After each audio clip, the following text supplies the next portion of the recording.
Hi, we're going to review how to do the recommendations and a little summary of your PowerPoint presentation. So this is an example that a student did previously, outlined the sample that they're doing, indicating that there were more women than men, pulled from their COUNTIF chart, and then reporting on the t-test, making sure the figure has the right scale here, and then putting it all here together, and then on their correlation, also making sure that figure has the right scale, all the pieces, the correlation table, this little part from the regression, all there.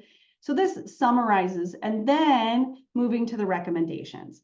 So for the recommendation slide, I know there's a lot of people struggling with that. So here, kind of summarizing what we have, you can repeat who Give5 is, as you're reminding them that these are participants that are volunteering, however you want to summarize it. There's not just one right way, but either summarizing both the findings or who they are. This student said, reminded more about the findings. Participants reported higher levels of trust and nervousness, and no connection between fault finding and believing poverty is self-inflicted. So that was their t-test correlation.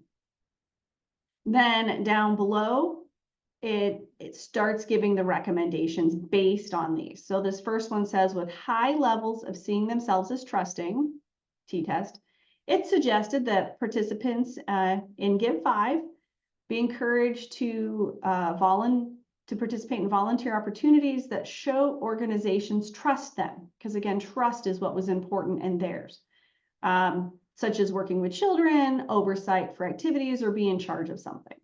So that's pulled off what they talked about. So this should be specific to what you found. One from the correlation, since there was no connection between fault finding and self-inflicted poverty, participants can be trusted to work with individuals in low-income settings. And this one comes from the fact that if you look back at the poverty one, the one is agreeing with people who are living in poverty because of their poor choices, and so that they made in their lives. So this one's suggesting that those who find fault in others don't necessarily believe that. So then there's not necessarily a risk that if we put them out there, they're going to make negative statements about people's poverty levels. This is what this suggests, so that it's okay to move forward. And then also kind of a general one, continued funding of Give5 is suggested because these participants had increased positive traits such as leveled and trusting to volunteering seen after the program. And then the further research is needed for change in participants' poverty perspective before and after Give5. That's the one this student thought they should focus on. There's not a right or wrong one, but just something that you learn from it. So this is an example of how to do some recommendations. Again, there's lots of right ways to do it, lots of right ways to summarize, lots of right ways to apply what you're finding to the actual outcomes, and then what to do about future funding and future research. The reason why this is so important is because this is what we do. We take the research we do and then apply it to our jobs.